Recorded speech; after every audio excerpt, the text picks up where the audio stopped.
Dear fans, friends and subscribers, welcome to the Cricket Happening Show. Unfortunately, today I'm really under the weather, but well, I'm still here to talk to you about this cricket happenings. Probably the enthusiasm might be lacking, so pardon me. Well, but definitely I have to start off with some enthusiasm here, and the reason that I say that is this is breaking news. Now, as you know, England's player Jonathan Trott, who made a comeback into this England team in this tour of West Indies, where England actually had to level the series. West Indies leveled the series with England 1-1, and Jonathan Trott, one would remember that he had a dismal series. Now that dismal series has triggered off a real wave. The reason I say that is because Jonathan Trott has decided to hang up his boots. In fact, he has said that he no longer would play for England. He has retired from international cricket. That is the news which is coming in from England. And for me, I thought Jonathan Trott, yes, definitely he was struggling, but I thought he still had a lot of cricket left in him. And one would remember Jonathan Trott for all the good reasons when he was named the ICC Cricketer of the Year in 2011. And we will have a look at his career graph. So definitely my Cricket Happening show will be totally concentrated on Jonathan Trott. Was a wonderful player. I'm just imagining what cricket can do. One day you are like a king, and the other day you're into the dumps, and then you come back, and then once again struggle, and then Jonathan Trott decides enough is enough. He says that the reason he's retiring, even though he played only 52 tests, is the reason being that he says that he doesn't want to stop all the younger players in England to actually get an opportunity because he has been in some really woeful form, and probably for him this particular series against West Indies was a sort of a real indicator as to how he would have performed. And well, the reasons best known to himself, Jonathan Trott has decided that it's goodbye to international cricket, but though he has hinted that he would continue to play for his English county side, the Warwickshire. Well, so that is something that I would definitely be talking about, dwelling on that in this Cricket Happening show. Other than that, what I would really like to say here is that Jonathan Trott, as far as Jonathan Trott is concerned, that is something we all know about it. Now the other two things that we're going to see is two matches that happened in the Indian Premier League 2015. One was a one-sided match which happened between Sunrisers Hyderabad and Kolkata Knight Riders, where the defending champions Kolkata Knight Riders had a very good victory over the Sunrisers Hyderabad by 35 runs, with spinners totally ruling the roost. And then in the 37th match between Chennai Super Kings and Royal Challengers Bangalore, it was some brilliant work by the all-rounder Dwayne Bravo with his sleight of hand, and also showing some superb athleticism on the field, getting the Chennai Super Kings to win against the Royal Challengers Bangalore by 24 runs in the end, especially considering that Royal Challengers Bangalore were marching to the target at one point of time with Virat Kohli and Dinesh Karthik in full flight, and with 52 runs required of 37 balls. Totally the Royal Challengers Bangalore innings totally folded to the Chennai Super Kings bowlers. And well, if you see the margin of victory was, I'm just going to tell you, it was 24 runs victory, because Virat Kohli was out and then Dinesh Karthik was out, and that really brought the curtain down for the Royal Challengers Bangalore. Now Chennai Super Kings are jointly on top with Rajasthan Royals as far as the point standing goes. We'll come back to that later, but first let's have a look at Jonathan Trott. Now Jonathan Trott, as you will remember, he made his debut against Australia. He started off in some very fine fashion against Australia when he went on to score a century. That is against the on his debut. Jonathan Trott started off well.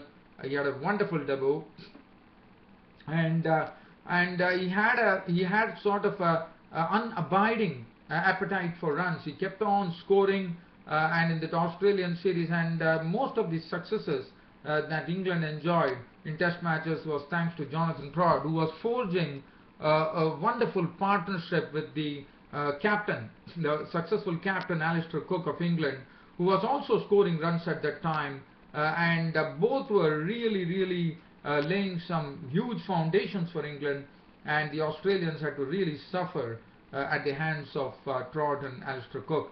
But Jonathan Trott continued that, and one thought that, and as I said, he was named the ICC Cricketer of the Year in 2011, well, he also had a double century. That was his highest Test score. He made 226. That came against Bangladesh. Then one would remember that very record partnership that he had with Stuart Broad, which is a world record now for the 8th wicket, because he added 332 runs with Stuart Broad against Pakistan. That is something which would be etched in memory as far as the Lord's cricket ground is concerned. He also made another double century against Sri Lanka. That was at Cardiff in 2011, and he had 9 Test hundreds. And as far as one-day internationals go, he had 4 ODI hundreds, he was also, as you know, he also played in the 2013 Champions Trophy when England lost to India in the final. So all in all, it has been as I said, you can be a king one day. In 52 tests, after 52 tests, Jonathan Trott has decided to retire from international cricket. So as far as England are concerned, we are seeing a lot of surprises being sprung upon. We saw Graham Swan going out, Kevin Peterson, then we have now Jonathan Trott. I thought he has a lot of cricket left in him, and one would have never, probably one would have, I was thinking that, Jonathan Trott one day would have amassed so many runs, and he would be a central figure as far as English cricket is concerned. But well, it's all over. Jonathan Trott's career is all over, and there is not going to be any Jonathan Trott now seen in Test matches. He really struggled in this tour of West Indies, which prompted him to decide that there are youngsters waiting in the wings, and it's not right on his part to keep on holding that spot and not allowing the youngsters to flourish. I think he has a good heart, but really feel sorry that Jonathan Trott is leaving cricket in such a manner. Well, from here, but one hopes that he continues to score runs for his English county cricket side, Warwickshire, where he's continuing to play. Well, from here, let's get on to the Indian Premier League 2015. As far as the Indian Premier League goes, where the first match that we're looking at is between the Sunrisers Hyderabad, Sunrisers Hyderabad were taking on the defending champions, the Kolkata Knight Riders. Now let's have a look at that and see what really happened there. But Sunrisers Hyderabad found the going pretty tough, and it was the Kolkata Knight Riders spin which really played the trick. But also one could say that the toss was very important, and one was really surprised when the toss was being put, and the toss was a good toss to win according to me, but probably I thought Gautam Gambhir, the Kolkata Knight Riders, read the script very well here, and he decided to have lots of spinners in his ranks at the Eden Gardens in Kolkata. And one can understand that Kolkata Knight Riders, they have the home ground, they are playing on the Eden Gardens, Kolkata.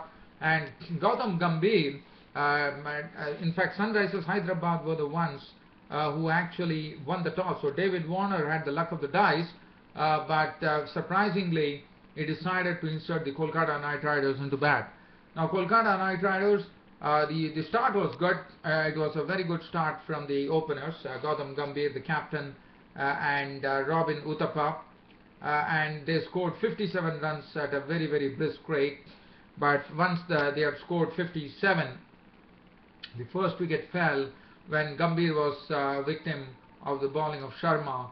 Gambhir was a victim of Sharma for 31 of 23 deliveries with 5-4. So that was the first wicket.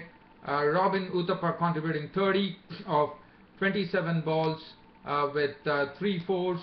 Manish Pandey contributed. Manish Pandey was impressive in his knock of 33 of 26 deliveries with 1 4 and 2 6s in that knock. Other than that, Andre Russell and Ryan van Doshat failed, making only 1 and 8 respectively. Yusuf Pathan biffed unbeaten 30 of 19 balls with 4 4s to take the Kolkata Knight Riders on to a total of 167 for 7 of their 20 overs.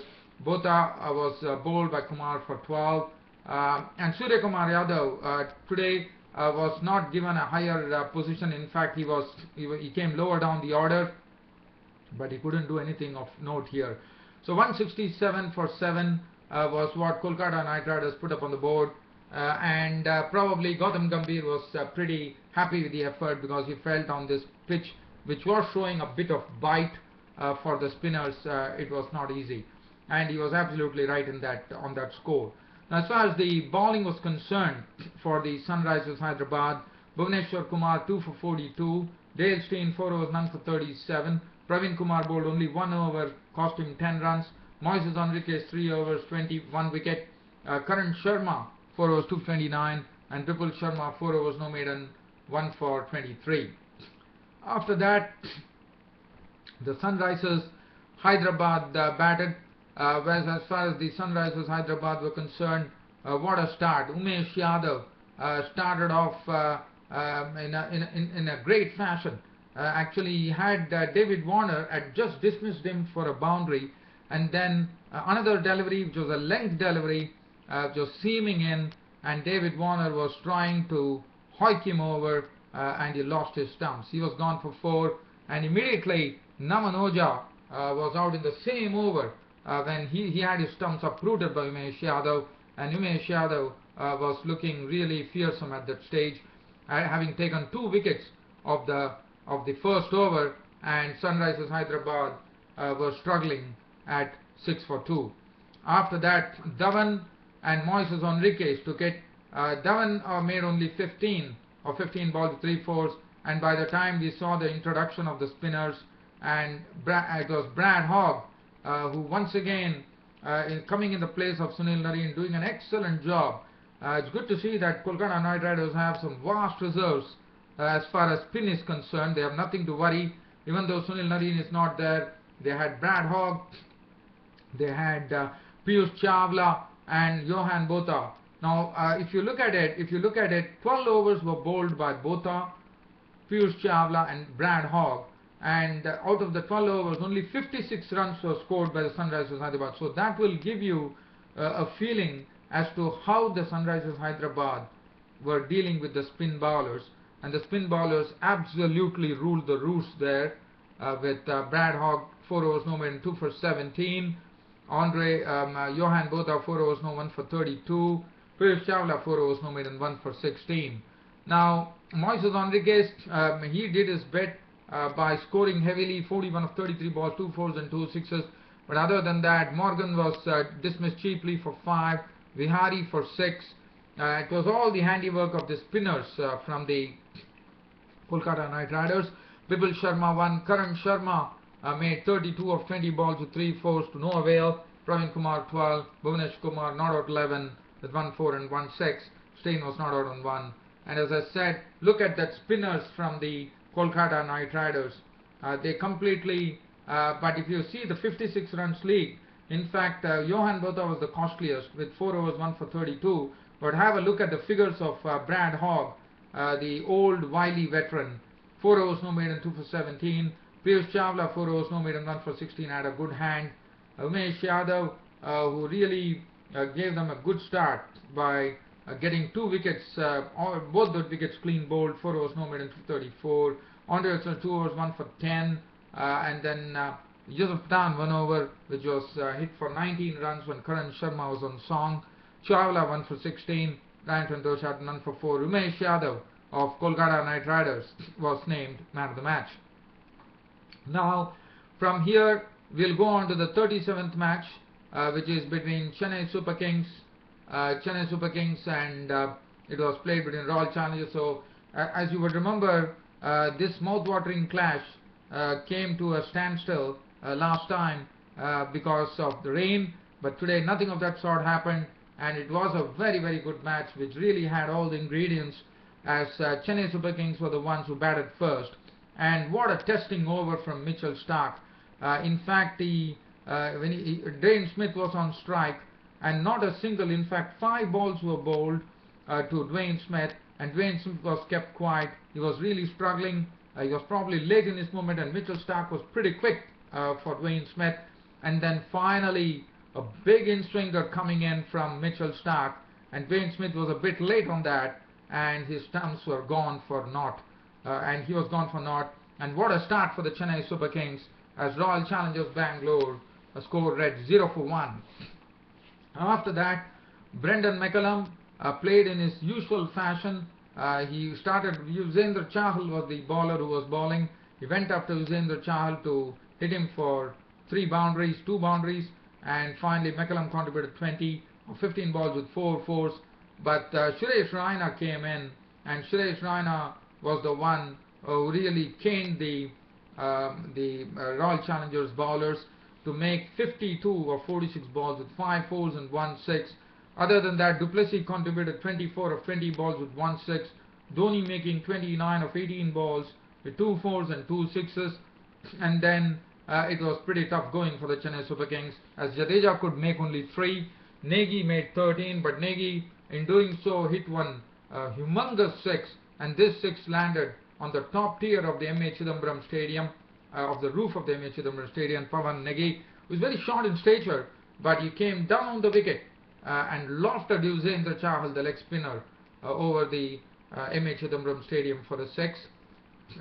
Bravo made 2.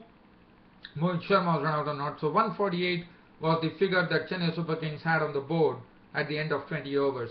Mitchell Starc, as I said, bowled excellently, started off proceedings in lightning fashion. 4 overs 1 made and 3 for 24. Yuzvendra Chahal 4 overs 1 for 36. David Weiss 4 overs 2 for 29. Harshal Patel was very impressive, not only giving away runs but also picking up wickets. 2 for 19 for Harshal Patel. Iqbal Abdullah 3 overs was costly for 34 runs. Iqbal Abdullah, unfortunately, in this Indian Premier League 2015, I have to say that he has not really proved anything here. He has really struggled in this IPL. Virat Kohli 1 over none for 6. Now, Royal Challengers Bangalore were given a target of 149 runs to win the match. But one did not know what was the thinking behind this. In such a crunch match, and where Royal Challengers definitely required points, it was surprising to see that Chris Gale was left out and Nick Maddinson was given an opportunity, and Nick Maddinson definitely couldn't do much barring hitting a 4, but he was not really able to time the ball, and Pandey plucked his stumps. He was gone for 4. After that, A.B. de Villiers played as is his usual wont, cracking 4s pretty quickly, making a quick fire 21 of 14 balls with 5 4s, being a victim of Pandey. And then Mandeep Singh, unfortunately, was run out for naught. That made it 34 for 3, and there was real pressure on the Royal Challengers Bangalore. But the main man, the captain of the Royal Challengers Bangalore, Virat Kohli, had a very good companion in Dinesh Karthik, and both started not only pushing the score but also giving it some momentum by playing some good strokes. Especially Dinesh Karthik, he was playing so well, and Dinesh Karthik and Virat Kohli had done a wonderful job to push the score on to 97 in the 14th over. So that was the time, this was the turning point of the game, when it looked like Royal Challengers were slowly trying to make a fist of it, and they were trying to slowly challenge that total of Chennai Super Kings. They had 7 wickets in the bag at that time, even though they struggled at 34 for 3. And suddenly it all started with Virat Kohli's wicket. And look at how it happened. In fact, Dwayne Bravo was the bowler. It was a Yorker which was dug out by Virat Kohli. Dwayne Bravo dived full length. He put the ball on the top of his head, and not even wasting any time, he saw that with the forward momentum, Virat Kohli was out of the crease, and he took the ball, and he didn't wait to actually plug the ball. He took the ball and just just patted it back, in the sense he took the ball and immediately didn't waste any time to even hold on to the ball. He just hit the ball like a handball thing, and the ball went and hit the stumps of Virat Kohli. The middle stump was out of the ground, and according to me, that was a turning point, as Virat Kohli had to leave the field, run out for 48 or 44 balls with 2 fours and 1 6, and then after that, once Virat Kohli went, not only the momentum went away, they also started losing another wicket. The next over, Dinesh Karthik, was well set for 23 of 20 balls with 4 fours, was dismissed by Ashish Nehra for 23, and after that it was all Chennai Super Kings, as Royal Challengers couldn't find an answer after that, after they lost half the side for 97. Then the score was pushed on to 111 by Khan and Weiss, but only as much, as Khan was a victim of Nehra for 8, and then Bravo picked up the wicket of David Weiss for 17 of 14 balls with 2 fours, and then it was Nehra, Sharma and Bravo amongst the wickets. Nehra picking up Harshal Patel for naught, Mitchell Stark for 1, Iqbal Abdullah was out for naught to Bravo, and as a time when Virat Kohli and Dinesh Karthik were there, it looked entirely possible for the Royal Challengers Bangalore to win the match. And once that happened, as I said, the turning point was Dwayne Bravo running out to Virat Kohli, and that was a piece of extraordinary reflexes from Dwayne Bravo, and after that there was no looking in for Royal Challengers, as Chennai Super Kings won the match by 24 runs. The bowling, Ishwar Pandey, 4 overs no maiden 228, and Ashish Nehra once again came onto his own, 4 overs no maiden 3 for 19. Mohit Sharma 1 for 29, better figures for him today. Jadeja 2 overs none for 11, Pawan Negi 2 overs no maiden none for 19, and Dwayne Bravo 3.4 overs no maiden 2 for 17. And match over, Suresh Raina was declared man of the match. And as I said, Chennai Super Kings now are, as far as the IPL 2015 standings are concerned, they are level with Rajasthan Royals on top of the table. While as far as Royal Challengers Bangalore are concerned, they still have some hard work to do, if at all they need to stand a chance of getting into the semi-finals, one could say. Well, dear fans, friends, subscribers, that puts a wrap on this cricket happening show of mine. Hope you all enjoyed it, and you can see more cricket happenings tomorrow. Until then, it's goodbye from Host Ram Studios. Thank you.